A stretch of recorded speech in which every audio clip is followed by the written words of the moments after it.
Good evening, everyone. We are covering Isaac. I'm Andre Morrow. And I'm Donna Britt.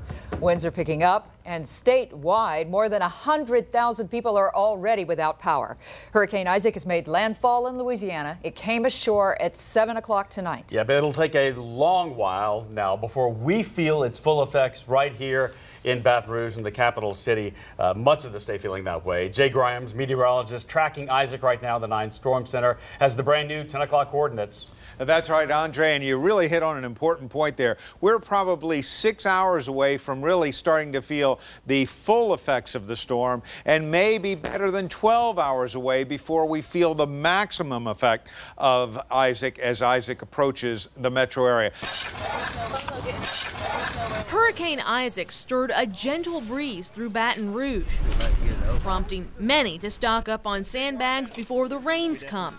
Even our local politicians are in need. Brightside was full this morning with cars, and I went by number 9 on Florida Street, and they were closed. With the center of Isaac still hours away, its effect is already being felt here in Livingston Parish. Beth Stokes was in her trailer when a tree came crashing down on her roof, leaving her scrambling well before the bulk of the storm hits. I'm standing here at the ferry landing for the Reserve Edgard Ferry. Obviously, no ferry is running tonight, but if you take a look to the right, you can see the new roads and St. Francisville ferries. Might not expect to see those down here, but once that fancy new Audubon Bridge, pretty new Audubon Bridge opened, they had no need for the ferries there. They brought them down here. They've secured them to make sure they're not going to go anywhere as Isaac passes through. And if you look closely, there are actually some folks riding out the storm on those ferries in the middle of the Mississippi River. A lot of folks out here boarded up, waiting on Isaac to kind of get here as we start to see the first part of the storm make its way here to Reserve, Louisiana. This is a food market out here just off of Central Avenue, just down from the fire station.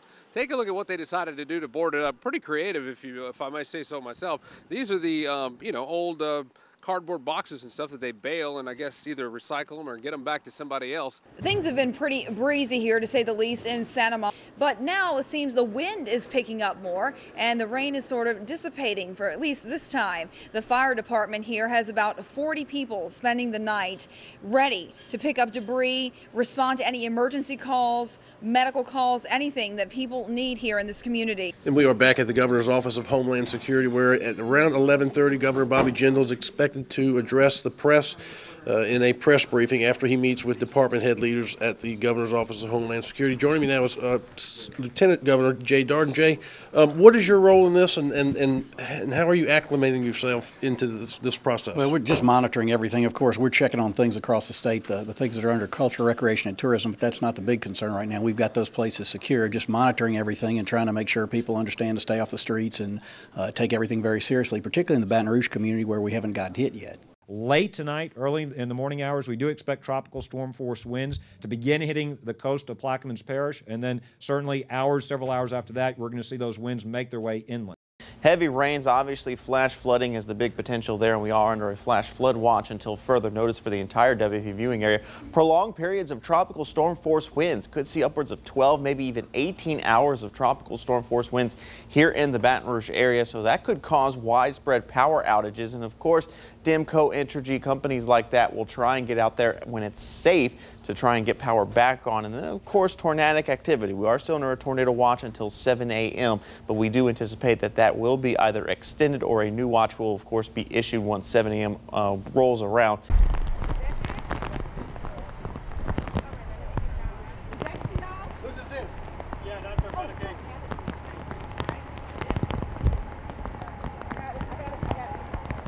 You can see what it looks like. It looks like a river. It's completely flooded, and a little further down, there are actually about 800 folks or so that are stuck in their houses. They can't get out. So what the sheriff's office here in St. John the Baptist Parish is doing is trying to figure out how they can get back there, because their trucks, their cars can't make it back there. So they're trying to round up some amphibious vehicles, even thinking about calling the National Guard to try to get some of these folks out. Hey guys, we're here in Reserve. We ventured out just a little bit, and boy, the rain is starting to come in sideways. Take a look at the cane field right here behind us. You can see all of that just bending straight over. What have you been seeing? You've been traveling around today, kind of looking at the damage. What's your assessment of things? Well, so far the wind obviously has picked up and the rain's coming down. We have a lot of problems with the trees coming down, several of them on power lines. We've taken care of our shelters.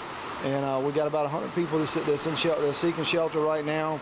You look at 800,000 people without power, damage, flooding waters. This storm has, in many ways, certainly lived up to its expectation. Well, we are in North Baton Rouge at a home off of North 18th Street. Just take a look behind me. The power line has actually been dragged down by a tree. It's not the entire tree that came down. Parts of the tree, limbs have been falling off. The homeowner actually tells us a little bit about the damage. Let's take a listen as to what she's saying. Tell us about this. What happened? The tree fell down and hit our power line first. Then I heard another big boom, and that was the tree that hit our house. At first, it was just leaking from the ceiling in the kitchen. Then about 30 or 45 minutes ago, our whole ceiling in the kitchen on one side caved in. We find ourselves in a bit of a reprieve here in Ascension Parish between rain bands as the storm continues to hit our area, but that does nothing to ease the minds of some residents who look out their windows and see this water rising fast right to their homes, just like Miss Rosemary Bell. It never came up this quick before. When the bad storm was, it didn't come up like this. I don't know what's wrong now. We just heard from Entergy. Right. Now we want to check in with Demco. David Latano on the phone with us this morning. David, good morning to you. As far as Demco goes, how are the numbers as far as outages in our part of the world? Hey, good morning, guys. Right now, throughout our system of 100,000, we have 7,800 that are currently without power, and the bulk of which are in Ascension and Livingston Parish, and then quite a few in East Baton Rouge Parish at 1,200. Make up that 7,800 as well. When you talk about out of 100,000, these are the difference between customers and people. These are 7,800 customers? Well, that's correct. That's a meter. A meter, so that could exactly be a household, right. Sure. Or that could be a local business as well. Gotcha. Just want to make sure everybody is understanding that it's not 7,800 people. It could be more than that, 7,800 customers. That's correct.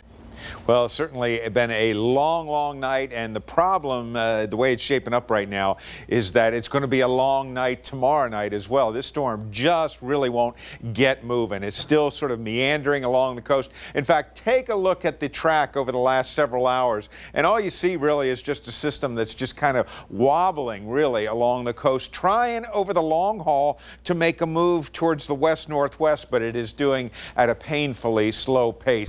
Daylight has revealed Isaac's true colors as folks around Ascension Parish hustle to recover, repair, and return to work. They're beginning to notice just how much heavy lifting is ahead. And as if Mother Nature hadn't done enough, the rain started again. Not near as bad as it, you know. I mean, Gustav was a lot of trees down, power lines, stuff like that. You know, but not the water-wise, this is the worst one I've seen so far. As the scene at Lake Tangipahoa remained eerily quiet, water levels continue to rise elsewhere, like in Roseland, running over Highway 10. It's very rare. It's about the second time I've ever seen it, and I've lived here all my life. Isaac may have spared much of Baton Rouge, but here in Livingston Parish, it's a different story. An oak tree, double my height, possibly even triple, uprooted, speaks volumes as far as the damage here goes. It is getting a lot worse here. And another tree on top of a house right around the corner on the same street. Wait it out and wait till things are a little bit better until you start moving on the road. It's still very alarming. They're keeping a close eye on it, and hopefully it won't get too much worse. The problem is now the rain is going to be coming down the rest of the day, all evening and tonight.